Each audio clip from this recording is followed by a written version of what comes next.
आप सभी का स्वागत और अभिनंदन।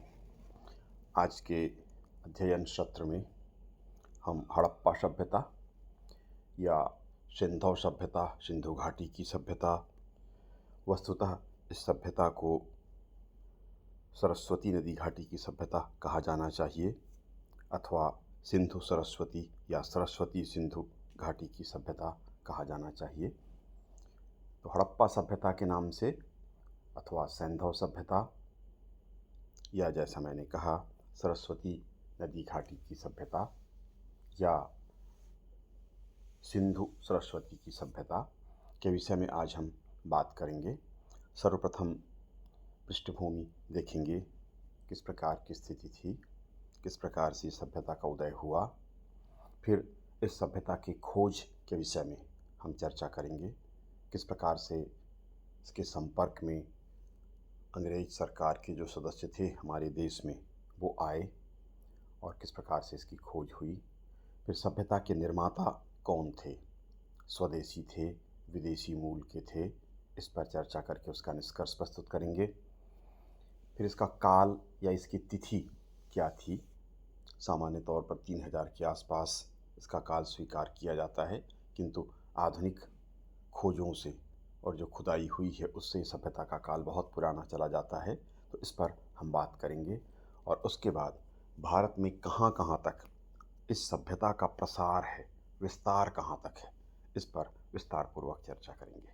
तो इस प्रथम वीडियो में हम यहाँ तक चर्चा करेंगे, फिर अगले वीडियो में अन्य जो प्रकरण हैं, विस्तार है उसका, उस पर चर्चा करेंगे। तो आइए शुरुआत करते हैं। हड़प्पा सभ्यता, सिंधु सभ्यता या सरस्वती नदी घाटी की सभ्यता। सामान्य तौर पर इसको हड़प्पा सभ्यता या सिंधु घाटी की सभ्यता के नाम से जाना जाता है, क्योंकि सरस्वती नदी विलुप्त अवस्था में है। प्रमाणित तो होता है कि यह नदी अभी भी विद्यमान है धरती के भीतर, जो प्रवाह उसका था वो अभी तक दृष्टिगोचर होता है, किंतु क्योंकि यह नदी अदृश्य है इस कारण इस नदी के नाम पर इस सभ्यता का नामकरण नहीं रखा गया है। किंतु वस्तुतः सरस्वती नदी का प्रवाह जिस क्षेत्र में होता था उस क्षेत्र में ही सर्वाधिक नगर सिंधु घाटी की सभ्यता के नाम से जो जाना जाता है उसके अवशेष प्राप्त होते हैं। तो इसीलिए हमने इसको सिंधु सरस्वती या सरस्वती नदी घाटी की सभ्यता कहा। यह सभ्यता ताम्रपाषाण कालिक सभ्यता थी। नवपाषाण काल की समाप्ति के पश्चात इस सभ्यता का अस्तित्व आया था। प्राक हड़प्पा सभ्यता का अस्तित्व भी बीच में रहा। नवपाषाण काल, इस काल के मध्य प्राक हड़प्पा सभ्यता और सिंधु सभ्यता विद्यमान रही। अफगानिस्तान, पाकिस्तान और भारत के क्षेत्र में इसके बहुत सारे अवशेष, बहुत सारे खुदाई के स्थल प्राप्त हुए हैं।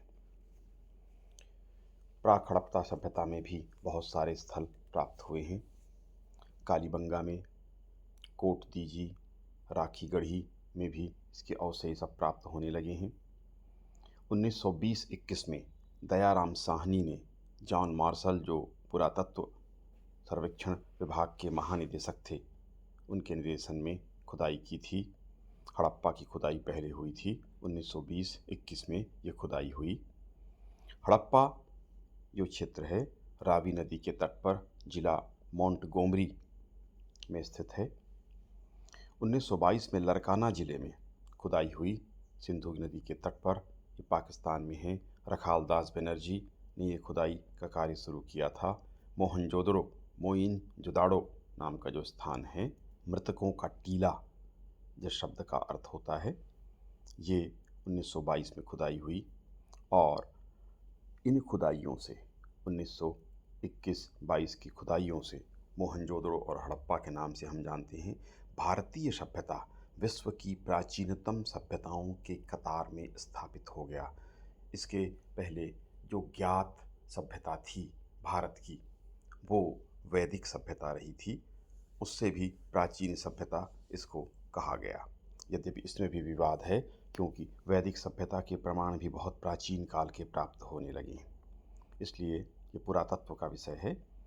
इसमें विवाद की स्थिति अवश्य है, किंतु जो मान्यता थी उसके अनुसार ऋग्वैदिक सभ्यता को अब तक की प्राचीन सभ्यता मानी गई थी और सिंधु घाटी की सभ्यता को उससे प्राचीन माना गया। जॉन मार्शल इस सभ्यता के विषय में लिखते हैं कि यह सभ्यता मिस्र, मेसोपोटामिया आदि सभ्यताओं के समान विकसित एवं प्राचीन थी तथा कुछ क्षेत्रों में उनसे भी विशिष्ट थी। मैके ने अभिभूत होकर यहाँ के प्रमाणों को देखकर लिखा कि उन अवशेषों को देखकर ऐसा प्रतीत होता है कि वे लंका सायर के किसी आधुनिक नगर के अवशेष हैं। इस तरह से भारत में नवीन सभ्यता 1921 की खुदाई के बाद स्पष्ट हुई।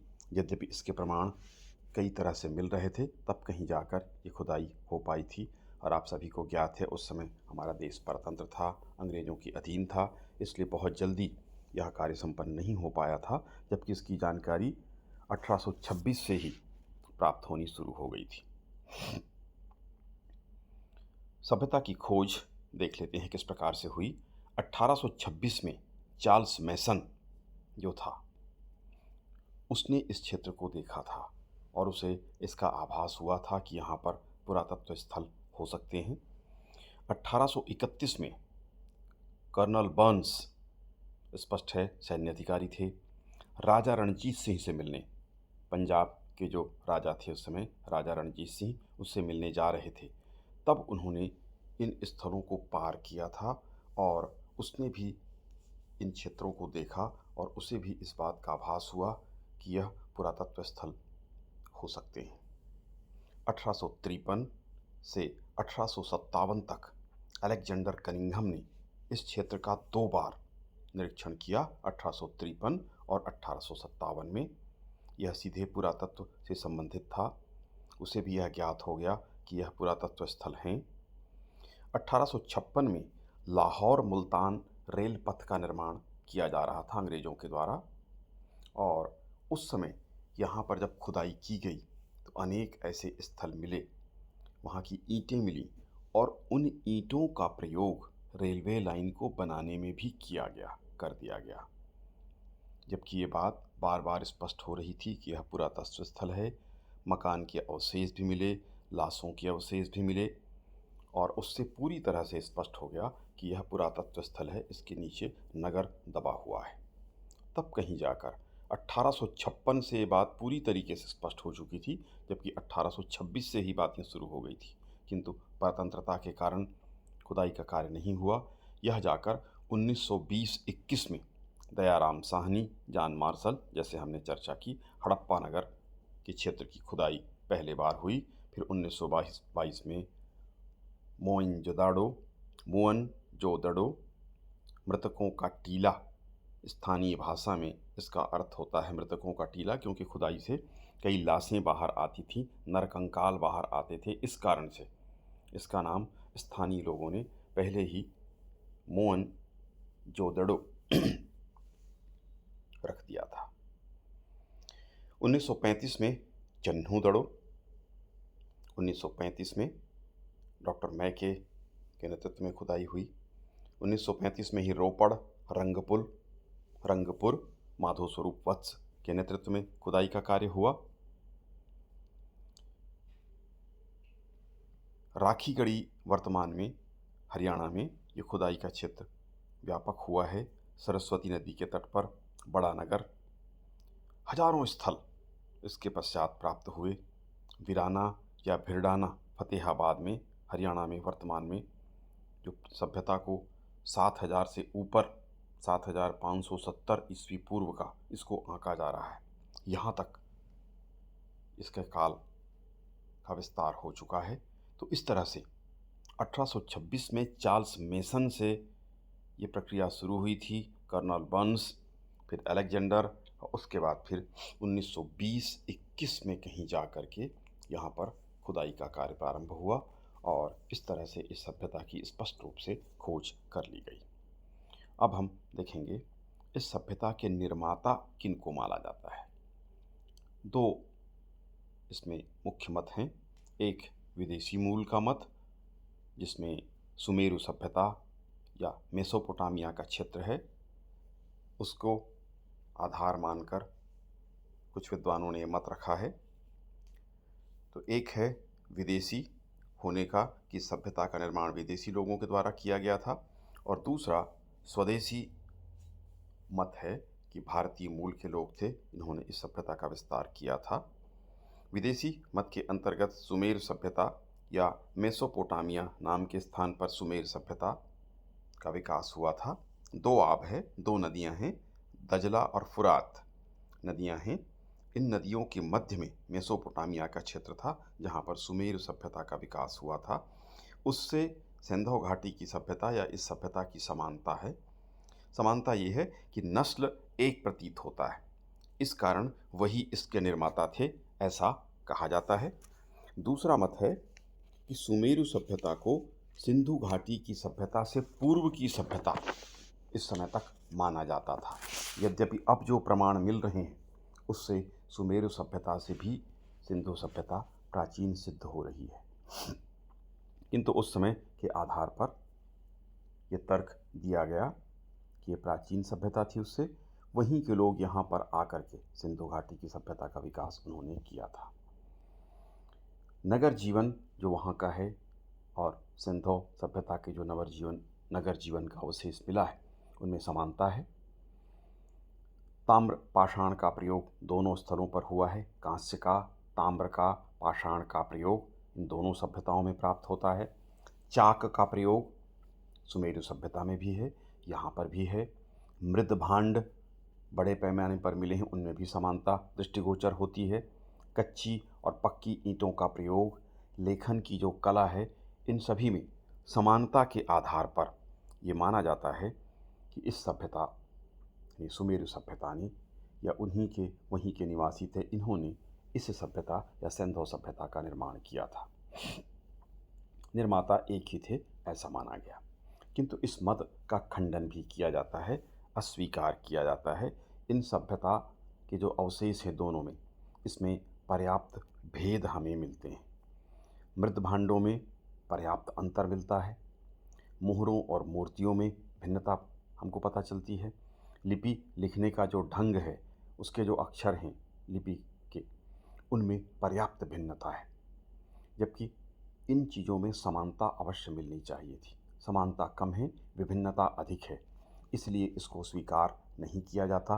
विशेषकर डॉक्टर जय नारायण पांडे इसका विरोध करते हैं।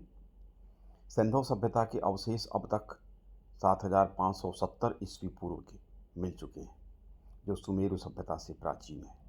इस आधार पर भी सुमेरु सभ्यता के निर्माता सिंधु सभ्यता के लोग हो गए। जो ये कल्पना की जा रही थी कि विदेशी लोग यहाँ आकर, या सुमेरु सभ्यता के लोग यहाँ आकर सभ्यता का निर्माण कर रहे थे, ऐसा माना गया बाद में। किंतु अब ऐसा कहा जा सकता है कि सिंधु सभ्यता के क्षेत्र के जो लोग थे, वो सुमेरु सभ्यता के क्षेत्र तक गए और वहाँ उन्होंने सभ्यता का निर्माण किया, क्योंकि इनका काल सिंधु घाटी की सभ्यता में जो प्रमाण हमको मिल रहे हैं, भेडाना का प्रमाण हमने बताया, राजस्थान में राखीगढ़ी उसके आसपास के क्षेत्र में जो प्रमाण मिल रहे हैं, वो अधिक प्राचीन है। इस कारण ऐसा कहा जा सकता है कि सुमेरु सभ्यता का निर्माण भारतीयों के द्वारा या सिंधु सभ्यता के निवासियों के द्वारा किया गया, ऐसा कहा जा सकता है, और इसलिए इसको अस्वीकार किया जाता है। दूसरा, बलूची संस्कृति की देन, ये फेयर सर्विस के द्वारा कहा गया है। सामान्य तौर पर इसको अमान्य कर दिया जाता है। फेयर सर्विस हैं, वो इसके प्रतिपादक हैं। ईरानी बलूची जो संस्कृति थी, वो ग्रामीण संस्कृति थी, जबकि यह शहरीय या नगरीय सभ्यता थी। तो इस कारण से दोनों में समानता नहीं है। इसका निर्माण अगर कोई करेगा तो नगरीय सभ्यता, क्योंकि एक स्थान पर पूरी तरीके से ग्रामीण और पिछड़ी हुई जाति है, वो एकदम से इस तरह की सभ्यता का निर्माण नहीं कर सकती। इस कारण से बलूची संस्कृति वर्तमान में भी बहुत आगे बढ़े हुए लोग नहीं हैं। तो इससे ये प्रमाणित हो जाता है, कम से कम इस सभ्यता के लोगों ने तो सिंधु सभ्यता का निर्माण नहीं किया था। सामान्यतः इसे अस्वीकार कर दिया जाता है। इसके बाद स्वदेशी मूल में पहला मत माना जाता है कि आर्यों ने इस सभ्यता का निर्माण किया था। इनमें लक्ष्मण स्वरूप वत्स, उलास्कर एवं रामचंद्रन ये विद्वान हैं। इन्होंने आर्यों को सैंधव सभ्यता के निर्माता के रूप में स्वीकार किया। कारण बताया, आभूषणों में पर्याप्त समानता है, वेशभूषा में समानता है, श्रृंगार करने के तरीके उसके की जो सामग्री मिली उसमें समानता है, भोजन की समानता है, और स्वास्तिक जो मिला है उसमें भी समानता है, देवी देवताओं में भी समानता है। पशुपति की पूजा वो भी करते थे। यद्यपि स्वास्तिक का जो चिन्ह मिला है, जिसको सूर्य की पूजा का प्रतीक माना जाता है, वो सैंधव काल में जो मिला है वह उल्टा स्वास्तिक है, लेकिन है स्वास्तिक का रूप ही। बाद में आर्यों के काल में ये दूसरे ढंग से बनाया गया, लेकिन है आकृति वही। तो विषमताएँ भी हैं, किंतु समानता है, बड़ी समानता है। इसलिए इन विद्वानों ने, और क्योंकि यह उसी क्षेत्र में विकसित सभ्यता है, इस कारण से इसको ऐसा माना गया। मुख्य रूप से जो सैंधव सभ्यता थी वो नगरीय सभ्यता थी और आर्य सभ्यता ग्रामीण सभ्यता थी। ये बड़ा अंतर था। इस अंतर के कारण ज़्यादातर विद्वान आर्य सभ्यता या आर्य लोगों को सैंधव सभ्यता के निर्माता के रूप में स्वीकार नहीं करते हैं। यद्यपि ऐसा संभव है कि ग्रामीण क्षेत्रों में, जिस प्रकार से वर्तमान में भी गांव के क्षेत्र होते हैं, वही लोग जाकर शहर में भी रह लेते हैं। संभव है कि ऐसा भी रहा हो, किंतु इसके स्पष्ट प्रमाण प्राप्त नहीं हो रहे हैं। अब खुदाई से जरूर आर्य सभ्यता भी अत्यंत प्राचीन, उसके भी प्रमाण मिल रहे हैं। तो संभव है कि दोनों सभ्यताएं एक ही रही हों, एक उसका ग्रामीण स्वरूप और दूसरा शहरी स्वरूप, जैसा वर्तमान में हम देखते हैं। दूसरा है professor Amalanand, professor Rao, Allwyn दंपत्ति, रफ़ीक मुगल, वाई.डी. शर्मा, ये सभी भारतीय मत के समर्थक हैं। और उसका कारण है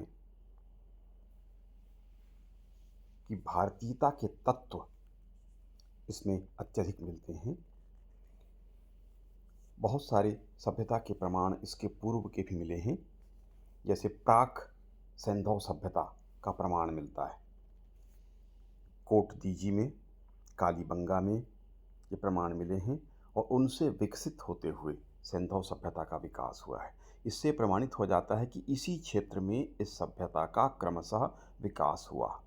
राखीगढ़ी, मेहरगढ़, बारन, ढेर माजदा, इन सभी क्षेत्रों में प्राक सैंधव सभ्यता के पूर्व की जो स्थिति थी, या ये सभ्यता, नगरीय सभ्यता जो विकसित हो रही थी, उसके प्रारंभिक अवशेष, प्रारंभिक स्थिति के प्रमाण यहीं पर प्राप्त होते हैं। यदि कोई विदेशी सभ्यता यहाँ पर आई होती तो उसके प्रमाण यहाँ पर नहीं मिलते, और सीधे सीधे उन सभ्यताओं से समानता होती और एकदम से नगरीय सभ्यता का विकास हमको दृष्टिगोचर होता।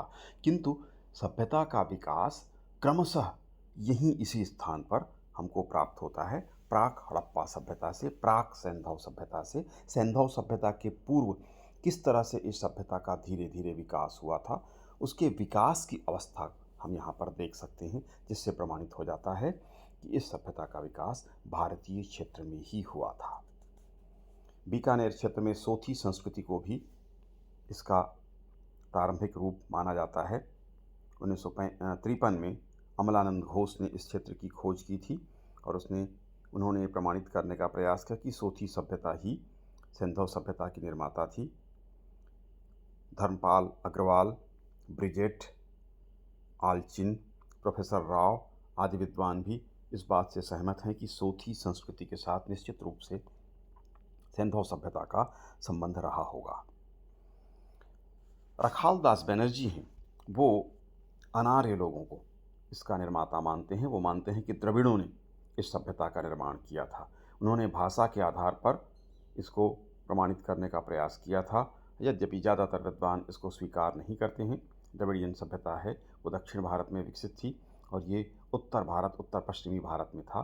तो अधिकांश विद्वान इसको स्वीकार नहीं करते, किंतु अधिकांश विद्वान इस बात के लिए अवश्य सहमत हैं कि सैंधव सभ्यता या सरस्वती नदी घाटी की सभ्यता या हड़प्पा सभ्यता या सिंधु सरस्वती सभ्यता जिसको हम कहते हैं, उस सभ्यता के निर्माता निश्चित रूप से भारतीय थे। और यह स्वीकार भी करना पड़ता है कि जितने प्रमाण हैं प्राक हड़प्पा सभ्यता मुख्य प्रमाण हैं और अन्य भारतीय सभ्यताओं से इसकी समानता से स्पष्ट हो जाता है कि ये भारतीय सभ्यता थी। जो विदेशी विद्वान हैं, जो ये सामान्य तौर पर मानते हैं, जिनमें John Marshall, Gordon Childe, Mortimer Wheeler और डी.एच. गार्डन हैं, जो इस धारणा से ग्रस्त थे कि इतनी प्राचीन सभ्यता का मूल भारत तो हो ही नहीं सकता। ये अपने विदेशीपन, अपनी विदेशी उच्चता या अपने स्वदेशी उच्चता से ग्रसित थे। ये उपनिवेशवादी सोच का ही परिणाम है। जैसा कि अंग्रेज़ों ने मान्यता रखी थी, जितने विदेशी थे वो यही मानते थे, अंग्रेज भी यही मानते थे कि सभ्यता के जितने भी के जो उच्च स्तर हैं वो सारे के सारे इंग्लैंड में या यूरोप में ही विद्यमान थे। भारत सभ्यता का केंद्र हो ही नहीं सकता, क्योंकि वह तो उनका गुलाम था। किंतु ऐसा प्राचीन काल में नहीं था। आर्यों को भी इसी मनोदशा के कारण ये प्रमाणित करने का प्रयास किया गया कि आर्य विदेशों से आए थे, जबकि वर्तमान जो प्रमाण मिल रहे हैं उन प्रमाणों से पूरी तरह से स्पष्ट है कि आर्य भी इसी देश के थे। और इसी मानसिकता के कारण सैंधवों को भी कहा जाने का प्रयास किया गया कि ये बाहर से कहीं से आए थे, जबकि यह कदापि सत्य नहीं है। सैंधव भी विदेशी थे, ये प्रमाणित करने का प्रयास इन्होंने किया कि भारतीय सभ्यता का केंद्र भारत तो हो ही नहीं सकता, ये कहीं बाहर ही था। किंतु यह त्रुटिपूर्ण है और इतिहास क्योंकि प्रमाणों पर लिखा जाता है, उन प्रमाणों से स्पष्ट हो जाता है कि सैंधव सभ्यता के निर्माता या सरस्वती नदी घाटी की सभ्यता के निर्माता या सैंधव सरस्वती सभ्यता के जो निर्माता थे वो निश्चित रूप से भारतीय थे। इसमें किसी भी प्रकार का कोई संदेह नहीं है और जितने प्रमाण मिल रहे हैं वो इसी बात को प्रमाणित करते हैं। अब हम देख लेते हैं प्रसार सिंधु घाटी की सभ्यता का विस्तृत क्षेत्र प्राप्त होता है। प्रसार के पूर्व तिथि पर हम विचार कर लेते हैं। काल या तिथि इसकी क्या थी, इसको भी लेकर के मतभेद हैं, तथापि यह स्पष्ट है कि यह कितनी प्राचीन है। पिगट एवं व्हीलर 2500 ईस्वी पूर्व से 1500 ईस्वी पूर्व तक का इसको मानते हैं। जॉन मार्शल 3250 से 2750 ईस्वी पूर्व तक। राधा कुमुद मुखर्जी भी इसका समर्थन करते हैं। सांकलिया महोदय 3000 से ईस्वी पूर्व से 2500 ईस्वी पूर्व तक। कार्बन डेटिंग प्रोसीजर 14C, जिससे कार्बन के तत्व के आधार पर केमिकल जो एनालिसिस की जाती है उसके आधार पर 2500, 2400, 2500 से लेकर 1900 या 1600 ईस्वी पूर्व तक इसकी तिथियां निर्धारित की गई हैं। यह जो तिथियां हैं ये पूर्व के खोजों के ऊपर आधारित हैं।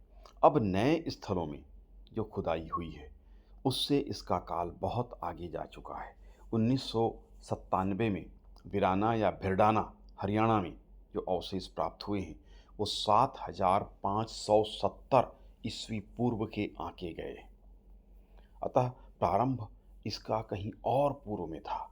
अधिकांश अवशेष स्वीकार किया जा सकता है कि अधिकांश अवशेष 3000 ईस्वी पूर्व के आसपास के पाए गए हैं, 3000 से 1800 ईस्वी पूर्व तक। किंतु अब जो खुदाई हो रही है उनमें इसका काल कहीं पहले जा रहा है। प्राक हड़प्पा सभ्यता के प्रमाण भी मिले हैं। कोट दीजी में, राखीगढ़ी में, कालीबंगा में, बीकानेर के क्षेत्र में सोथी संस्कृति है, देर माजदा में, बारा पंजाब में, कोटला निहंग खान में, मेहरगढ़ में, ये सभी पूर्व सैंधव सभ्यता के या सैंधव सभ्यता के ही पूर्व के अवशेष जिस प्रकार से वो विकसित हुई थी इसके प्रमाण मिलते हैं, जिसके आधार पर इस सभ्यता के निर्माता को, इन सभ्यताओं के निर्माता को भारतीय स्वीकार किया जाता है और इसका काल 3000 ईस्वी पूर्व से कहीं पहले का चला जाता है। तो 7500 ईस्वी पूर्व तक इसके काल का निर्धारण 7570 ईस्वी पूर्व भिरडाना या हरियाणा के क्षेत्र में वीराना कहा जाता है। 1997 से यहाँ पर खुदाई का कार्य चल रहा है और पर्याप्त प्रमाण हमें प्राप्त हो रहे हैं। तो इस तरह से इसके काल का निर्धारण इस प्रकार किया जा सकता है। अब हम देख लेंगे प्रसार कहाँ कहाँ था। यह सभ्यता सुमेरु या दजला फरात मिस्र की सभ्यताओं से अधिक विस्तृत है। फेयर सर्विस ने गेहूं के उत्पादन वाले क्षेत्र थे, उन्हीं क्षेत्रों पर इसका विकास हुआ, ऐसा सिद्ध करने का प्रयास किया। तो सिंधव सभ्यता गेहूं के उत्पादन के क्षेत्र में विकसित हुई थी, ये इन्होंने कहने का प्रयास किया। यद्यपि इसको पूरी तरह तो स्वीकार नहीं किया जाता, लेकिन कुछ सत्य अवश्य है। इसका जो प्रसार है, बलूचिस्तान,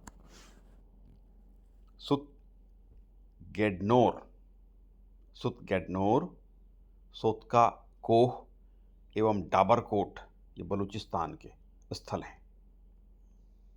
सुतगेडनोर, सोतका कोह एवं डाबरकोट।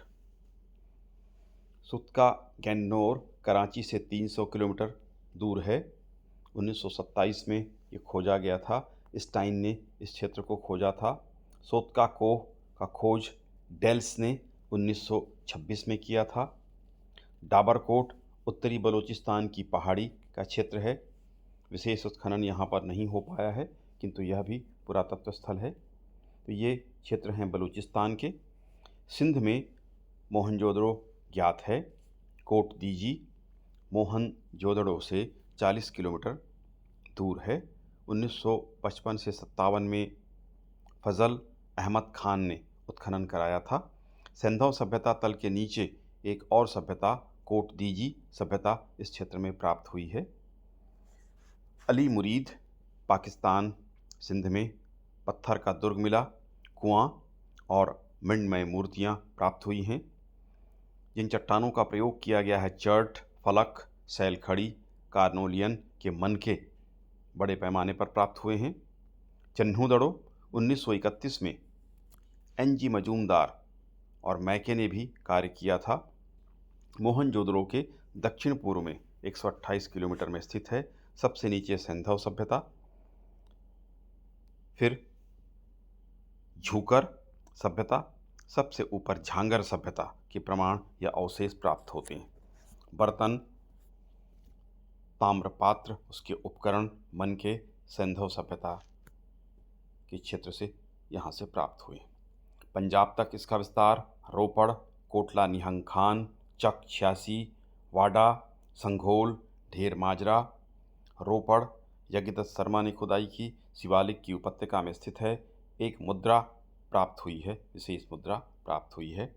वाडा में रोपड़ के समीप स्थित है वाडा नाम का स्थान। संघोल लुधियाना में चंडीगढ़ से 40 किलोमीटर दूर बड़े मनके यहाँ पर प्राप्त हुए हैं। चूड़ियाँ, बालियाँ, 2 ताम्र की छेनी भी खुदाई में प्राप्त हुई है। कोटला निहंग खान खोज माधव स्वरूप वत्स ने 1929 में किया था। हड़प्पा सहित वाडा संस्कृति के प्रमाण यहाँ प्राप्त होते हैं। मृदभांड बड़े पैमाने पर प्राप्त हुए। ढेर माजरा रूपनगर पंजाब के क्षेत्र में वारा संस्कृति से संबंधित माना जाता है। सिंधव रोपड़ से भी इसका संबंध है। वारा या वाडा रूपनगर जिला, यहाँ पर प्राक हड़प्पा सभ्यता तथा सिंधव सभ्यता के प्रमाण भी प्राप्त हुए हैं। चक 86 वारा और सिंधव सभ्यता के प्रमाण प्राप्त होते हैं। हरियाणा में राखी गढ़ी विशेष उल्लेखनीय है। सरस्वती नदी के तट पर कालीबंगा, राखी गढ़ी, ये सरस्वती नदी घाटी के तट पर स्थित है, महत्वपूर्ण स्थल हैं। सरस्वती नदी तट का विशाल नगर ये था। अमरेंद्रनाथ का योगदान रहा इसकी खुदाई में। प्राक एवं हड़प्पा दोनों सभ्यताओं के प्रमाण यहाँ पर प्राप्त होते हैं। दुर्ग बने मिले हैं, प्राचीर है, दीवार है, अन्नागार, मंडप, स्तंभ युक्त वीथिका, विशेष ऊंचे चबूतरे, वहाँ पर अग्नि वेदिकाएँ, कब्रिस्तान जिसमें 37 लाशें अभी और भी बड़े पैमाने पर प्राप्त हुई हैं। भिरडाना का क्षेत्र है 7570 ईस्वी पूर्व कहा गया, फतेहाबाद हरियाणा में। शोध 2014 से यहाँ पर प्रारंभ है। कांस्य के नर्तकी की जो मूर्ति, प्रसिद्ध मूर्ति सिंधव घाटी की सभ्यता में मिली है, उसके प्रमाण बर्तन में खुदी हुई आकृति, उसी नर्तकी की मूर्ति प्राप्त होती है। यह समृद्ध नगर था भिरडाना। बड़े स्थल यहाँ पर प्राप्त हो रहे हैं। इसके अलावा हरियाणा में कुणाल, बनावली, मिताथल, सिसबल और अभी और अनेक स्थलों पर वर्तमान समय में खुदाई का कार्य इस क्षेत्र में जारी है। विस्तृत क्षेत्र यहाँ पर प्राप्त हो रहे हैं। राजस्थान में घग्गर व चौतांग की घाटियों में 30 से 35 स्थल प्राप्त हो चुके हैं। कालीबंगा सरस्वती नदी के तट पर मोहनजोदड़ो और हड़प्पा से इसकी तुलना की जाती है।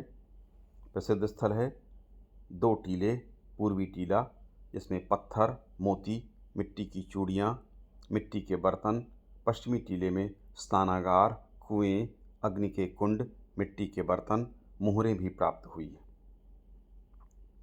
1942 में स्टाइन ने इसकी खोज की। हनुमानगढ़ जिला है। 1952 में अमलानंद घोष ने यहाँ पर खुदाई का कार्य किया था। 4000 ईस्वी पूर्व से 4600 ईस्वी पूर्व तक के इसके काल का निर्धारण किया जाता है। इसके प्रमाण इस क्षेत्र में प्राप्त हुए हैं। कालीबंगा, बंगा कहा जाता है चूड़ी को, वंगा, और काली, काली चूड़ी का क्षेत्र, पीली बंगा, काली बंगा, इस तरह के बहुत सारे स्थल हैं। घग्गर नदी के तट पर जो सरस्वती पूर्व नदी बहती थी, वर्तमान में घग्गर नदी, उसके तट पर ये क्षेत्र प्राप्त हुआ है। तो राजस्थान में भी अन्य अनेक क्षेत्र इसके आसपास प्राप्त होते हैं। उत्तर प्रदेश में आलमगीरपुर जो मेरठ से 30 किलोमीटर दूर है, हिंडन नदी के तट पर ये क्षेत्र मिला है। गंगा घाटी, इलाहाबाद, कौशाम्बी के निकट बड़ा गांव, हुलास, ये हिंडन नदी के तट पर क्षेत्र प्राप्त हुए हैं। गुजरात में भी बहुत सारे स्थल हैं। 50 स्थल करीब वर्तमान में हो चुके हैं। धौलावीरा, लोथल, रंगपुर, रोजादी, सुरकोटदा, मालवण, पाडरी, प्रभास क्षेत्र, पाटन, रोजधी, दोसलपुर, कुंतासी, बहुत सारे स्थल प्राप्त हुए। लोथल 16 किलोमीटर दूर अहमदाबाद से बंदरगाह था। नाली प्राप्त हुई है। बड़े पैमाने पर बाँट, चूड़ियाँ, पत्थर के आभूषण, लाल काली मिट्टी के बर्तन जिन पर आकृतियाँ अंकित हैं। लोथल के 6 बार बसने और नष्ट होने के प्रमाण प्राप्त होते हैं। साबरमती नदी और भोगवा नदी के प्रकोप के कारण ऐसा हुआ माना जाता है। तो लोथल प्रसिद्ध नगर था और बंदरगाह था, आपको ज्ञात होगा। धौलावीरा ये भी प्रसिद्ध नगर था। कच्छ की खाड़ी पर यह स्थित, द्वीप पर स्थित है। विशाल नगर था। माना जाता है कि उस समय इसकी आबादी 50,000 की रही होगी। ये बड़ा नगर सिद्ध होता है। व्यापार का केंद्र था। गटर की व्यवस्था जैसे वर्तमान में है, होती है, उस प्रकार की व्यवस्था खुदाई से यहाँ प्राप्त हुई है। पानी की अच्छी व्यवस्था थी। इसका खनन डॉक्टर R.S. बिष्ट ने किया था। तो ये गुजरात में बहुत सारे महत्वपूर्ण स्थल हमें प्राप्त होते हैं। अंतिम क्षेत्र जम्मू, चिनाब नदी के तट पर भांडा नाम का स्थान है। वर्तमान में जम्मू में भी कई अन्य स्थल भी प्राप्त हो चुके हैं। इस तरह से इस सभ्यता का विस्तार हम देख सकते हैं। बलूचिस्तान से लेकर सिंध, पंजाब, हरियाणा, राजस्थान, उत्तर प्रदेश, गुजरात, जम्मू, अब मध्य भारत के क्षेत्र में भी इसकी खुदाई के क्षेत्र मिल रहे हैं। और प्रमाणित ऐसा भी हो रहा है कि दक्षिण भारत तक भी एक सीमा तक इसका विस्तार रहा होगा, ऐसा माना जा रहा है। तो बहुत विस्तृत क्षेत्र में सैंधव सभ्यता या सरस्वती नदी घाटी सभ्यता या हड़प्पा सभ्यता का विस्तार था। ये वर्तमान में प्रमाणित होने लगा है।